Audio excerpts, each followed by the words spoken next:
이 시간에는 여호사밧의 과오라는 제목으로 하나님의 말씀을 선포하겠습니다. 하나님의 말씀이 기록된 성경 속에는 수많은 사람들의 인생이 담겨 있습니다. 우리는 그렇게 성경을 통해 많은 사람들의 삶을 보고 그들의 삶을 통해 또 여러 가지 교훈을 얻을 수 있습니다. 그 교훈 중에는 본받아야 할 것도 있지만 반면교사로 삼아야 하는 과오들도 있지요. 성경에 나오는 인물 중 대부분은 교훈과 반면교사로 삼아야 할 면이 명확하게 구별되어 있지만 두 가지 측면이 동시에 기록된 이들도 더러 있습니다.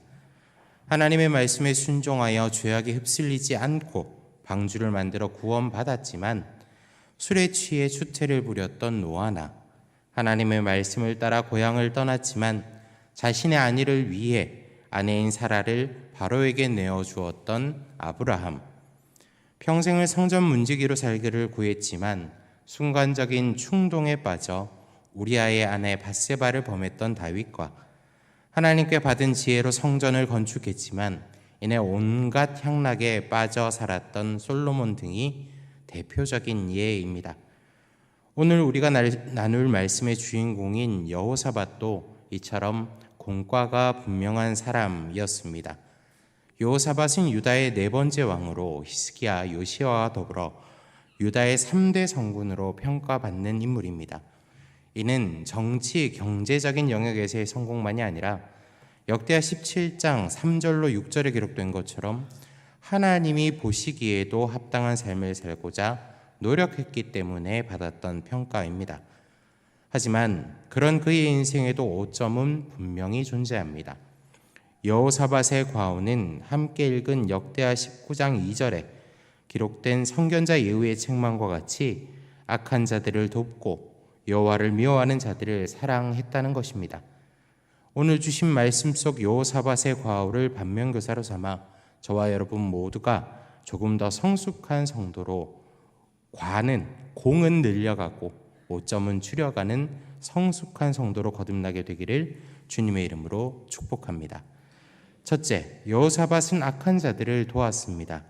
앞에서도 말씀드렸듯 역대하 19장 1절로 3절에는 여호사밧에 대한 선견자 예후의 책망이 기록되어 있습니다. 여기서 예후가 처음으로 지적한 것은 2절에 기록된 것처럼 여호사밧이 악한 자들을 도왔다는 것입니다. 여호사밧은 왜 악한 자들을 도왔던 것일까요? 여호사밧의 일대기가 기록된 역대하 17장에서 20장까지의 말씀 중 여호사밧이 악한 자를 도왔던 일은 3번 기록되어 있습니다. 첫 번째는 역대하 18장에서 이스라엘 왕 아합과 혼인 동맹을 맺고 당시 아람의 지배하에 있던 길랏 라못 타란전에 참전했던 일입니다. 여호사밧이 아합과 연합했던 이유는 당시 아람이 베나닷의 치세 속에 크게 성장하는 것에 위기감을 느꼈기 때문입니다. 흔히나 정치 외교 속에는 영원한 적도 아군도 없다는 말이 있듯 비록 아사의 때에 아람과 연합하여 북이스라엘을 견제했던 유다였지만 바뀐 상황 속에서 아람의 팽창을 저지할 필요가 생긴 것입니다. 여호사밧이 악한 자를 도왔던 두 번째 사례는 역대하 20장 35절로 37절에서 아합의 아들 아하시아와 연합하여 다시스로 보낼 함대를 꾸렸던 일입니다. 열왕기상 22장 48절에는 저들이 다시스로부터 금을 얻기 위해 함대를 꾸렸다라고 되어 있습니다. 다시스는 오늘날의 이베리아 반도, 즉 스페인을 가리키는 것으로 저들은 지중해의 해상 무역을 위한 항로를 개척하려 연합했던 것이었습니다. 본래 이스라엘은 요단강 연안에 왕의 대로라 이름 붙은 육상 무역로로부터 경제적으로 많은 이득을 얻었습니다. 하지만 아람 왕 벤 하닷에게 길랄 라못을 뺏긴 후부터는 육상 무역의 주도권을 이스라엘이 아니라 아람이 쥐게 되었습니다. 이것이 여호사밧과 아하시아가 연합하여 해상 무역로를 개척하려 했던 이유입니다. 마지막으로 악한 자와 연합했던 사례는 열왕기하 3장에 기록된 아합의 손자이자 아하시아의 아들인 요람과의 연합입니다. 이때의 연합은 북이스라엘의 영향력 아래에 있던 모압 왕 메사가 아람의 지원을 받아 북이스라엘을 배신하며 일어났습니다. 이때 북이스라엘은 길랏 라모셋의 패전과 해상 항로 개척의 실패로 인해 자력으로는 모압의 반란을 제압할 여력이 없었습니다. 하여 북이스라엘 왕인 요람은 여호사밧에게 도움을 청합니다. 성경은 이 세 번의 연합 중 앞에 두 번은 실패했고 마지막 대모압 전쟁은 승리했다라고 기록하고 있습니다. 여기서 주목할 것은 여호사밧이 북이스라엘 즉 아합, 아하시아, 요람과 연합하여 저들을 도왔던 근본적인 이유가 무엇이냐는 것입니다. 여호사밧이 저 악한 자들과 연합했던 이유는 환경적인 요인 때문이었습니다. 우리가 앞에서 보았던 것처럼 북이스라엘과 아람 그리고 유다를 비롯한 주변의 나라들은 같은 경제권에 속해 있습니다. 이 가운데 어느 순간 아람이 강성해지자 기존의 이스라엘이 누리던 이권 역시 아람으로 넘어가게 되었던 것입니다. 수많은 경제학자들에 의하면 본래 전 세계가 가진 부의 총량은 1이라고 합니다. 시대가 지남에 따라 단위만 달라질 뿐 총량이 변하는 것은 아닙니다. 다시 말해 누군가의 부가 늘어난다는 것은 필연적으로 다른 누군가의 부가 줄어든다는 것을 의미합니다. 오늘날에도 그렇지만 이것이 역사 속에서 수많은 전쟁이 일어났던 이유입니다. 내가 더 부유해지려면 남의 것을 빼앗을 필요가 있기 때문인 것이지요. 이런 상황 속에 여호사밧이 선택할 수 있는 것은 같은 처지의 노인이와 연합하는 것밖에 없었습니다. 때문에 유다가 북이스라엘과 연합했던 것이고 아람과 그 밖의 나라들 곧 모압, 암몬, 에돔 등이 연합했던 것입니다. 하지만 하나님은 이런 연합을 기뻐하지 않으셨습니다. 하나님은 아사가 아람과 연합하여 북이스라엘을 대적했던 것도 기뻐하지 않으셨고 여호사밧이 아합이나 그의 자손들과 연합하는 것 역시 기뻐하지 않으셨습니다. 그러면 하나님께서 아합에게 바라셨던 것은 무엇일까요? 하나님이 원하시는 것은 눈앞의 문제를 타개하기 위해 악한 자들과 연합하는 것과 같은 헛된 노력을 하는 것이 아니라 여호사밧이 즉위 초기에 하나님 앞에 정직히 행하기를 힘썼던 것처럼 하나님께만 나오기를 하나님만을 의지하기를 원하셨습니다. 실제로 역대하 17장 4절로 5절을 보시면 여호사밧이 누렸던 강성함은 그것을 얻기 위한 여호사밧의 노력 때문이 아니라 그가 하나님께 구하고 하나님의 계명을 지키기를 힘썼기에 하나님께서 주신 은혜였습니다. 역대하 17장 4절로 5절을 제가 했습니다. 오직 그의 아버지 하나님께 구하며 그의 계명을 행하고 이스라엘의 행위를 따르지 아니하였음이라. 그러므로 여호와께서 나라를 그의 손에서 견고하게 하시매 유다 무리가 여호사밧에게 예물을 드렸으므로 그가 부귀와 영광을 크게 떨쳤더라. 아멘. 하지만 여호사밧은 환경적인 요인으로 인해 자신이 누린 부귀와 영광이 침해될 수도 있다는 위기를 느끼기 시작했습니다. 이것이 그가 하나님이 싫어하시는 악한 자 북이스라엘 왕 아합, 아하시아 요람과 연합했던 이유입니다. 우리나라에도 성도가 경영하는 대표적인 기업들이 더러 있습니다. 그런 기업들의 성장 스토리 속에는 참 많은 은혜가 담겨 있지요. 그런데 시간이 지나 그 기업들이 부정한 방법으로 부를 축적하며 매스컴을 타고 많은 비난을 받고 있다는 이야기를 접할 때면 마음이 아픕니다. 여러분께 여쭙니다. 누가 그 기업을 성장시키셨을까요? 하나님이십니다. 그런데 하나님이 주신 은혜로 성장한 기업들이 왜 부정한 방법에 눈을 돌리게 된 것일까요? 그들을 둘러싸고 있는 환경의 지배와 영향을 받았기 때문입니다. 창세기 4장 7절에서 주님은 이렇게 말씀하십니다. 내가 선을 행하면 어찌 낯을 들지 못하겠느냐? 선을 행하지 아니하면 죄가 문에 엎드려 있느니라. 죄가 너를 원하나 너는 죄를 다스릴지니라. 아멘. 이 창세기 4장 7절의 말씀은 하나님께서 자기 제사를 받지 않음에 분을 내고 있는 가인에게 하나님이 주신 말씀입니다.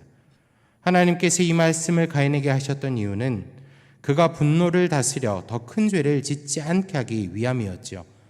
하지만 가인은 끝내 분을 삭히지 못하고 자기 동생인 아벨을 죽입니다. 그리고 그로 인해 가인 자신도 평생 동안 유리하는 인생을 살게 되었습니다. 여호사밧도 이와 같습니다. 그는 환경적인 요인으로 인해 북이스라엘과 혼인 동맹을 맺었습니다. 일견 그의 선택은 불가피한 것처럼 보입니다. 하지만 시간이 지나 그의 사후 여호사밧의 자손들은 이 혼인 동맹과 연합으로 인해 멸절에 가까운 타격을 입게 됩니다. 이 말씀이 우리에게 주는 메시지는 분명합니다. 곧 우리를 둘러싸고 있는 환경의 지배를 받지 않고 오직 하나님께 은혜를 구하며 하나님만을 섬겨야 한다는 것입니다. 사랑하는 여러분, 우리를 둘러싸고 있는 환경이 아무리 클지라도, 아무리 큰 힘을 가지고 있다 할지라도 주님은 그 어떤 것보다 크고 위대한 분이심을 믿으시기 바랍니다. 고린도전서 10장 13절에 선포된 것처럼 우리가 주님께 은혜를 구할 때 그 어떤 어려움이 우리를 힘들게 할지라도 주님은 반드시 피할 길을 내십니다. 그리고 우리가 주님을 섬기기를 힘쓸 때 역대하 17장 1절로 6절에 기록된 것처럼 주님은 저와 여러분의 필요를 채워주시되 넘치도록 채워주시는 줄로 믿으시기 바랍니다.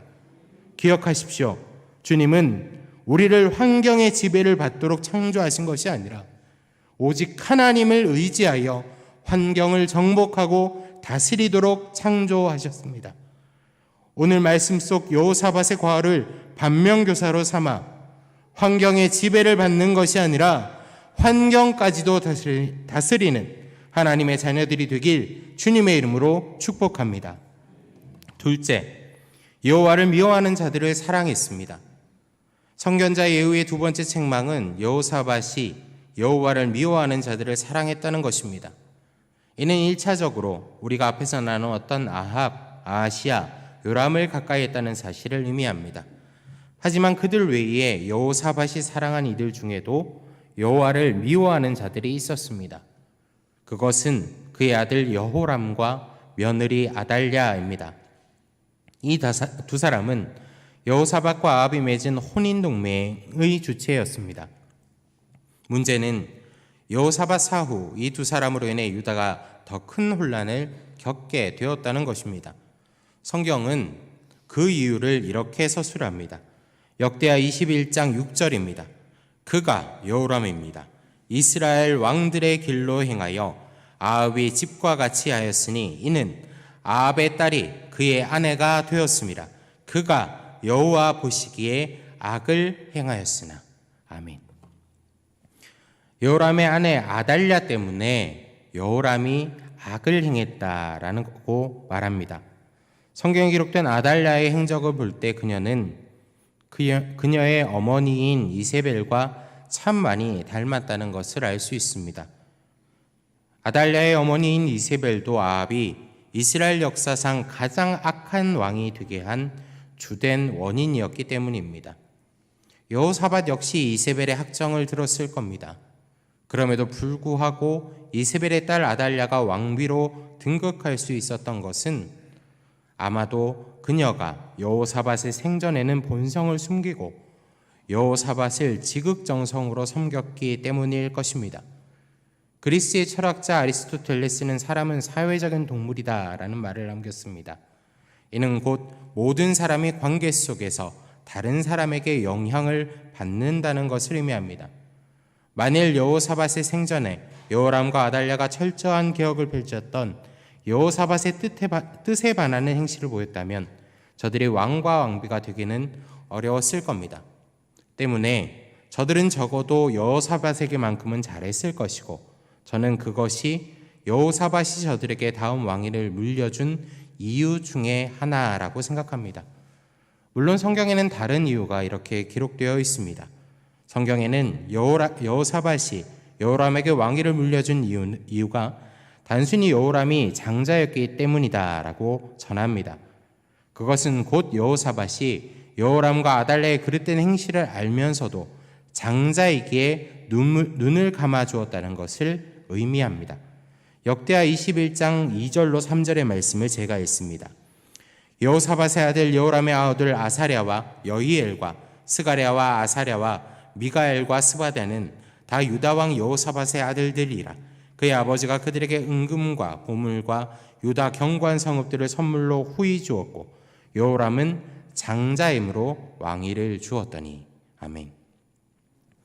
여기에 기록된 것처럼 여호사밧은 장자인 여호람에게 왕위를 물려주었습니다.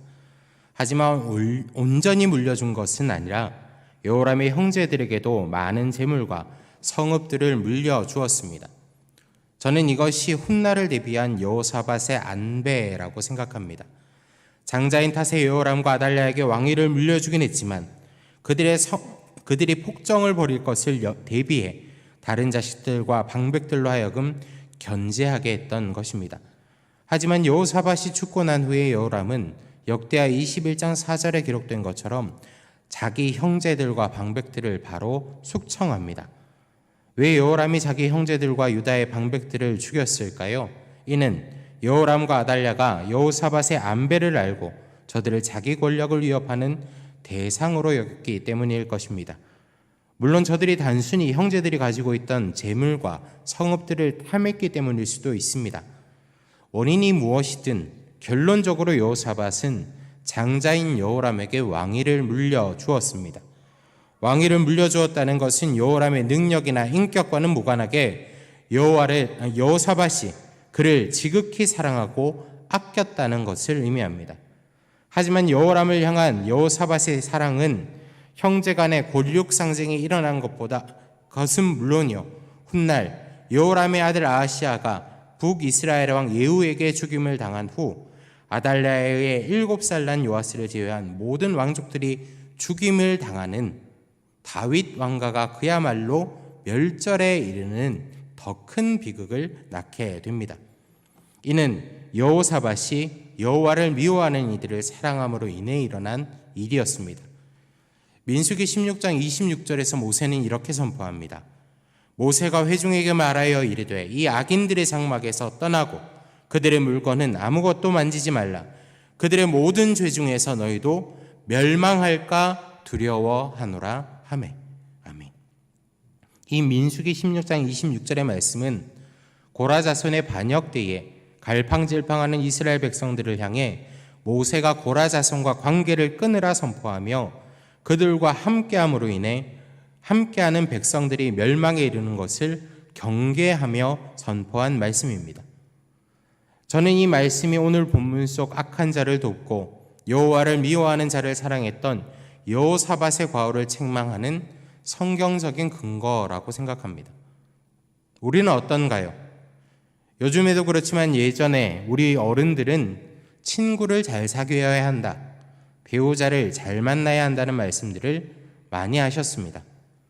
제가 어릴 때는 내가 좋아하는 사람을 만나면 되지 않나라는 생각으로 어른들의 말씀에 반감을 가진 적도 있습니다. 그런데 커서 보니 어른들의 말씀이 참 성경적이구나라는 생각을 하게 됩니다. 왜냐하면 앞에서도 말씀드렸듯 사람은 누구나 타인의 영향을 받게 되어 있기 때문입니다. 옛말에 경국지색이라는 말이 있습니다. 나라를 기울게 할 만한 미모를 가진 여인을 가리키는 말인데요.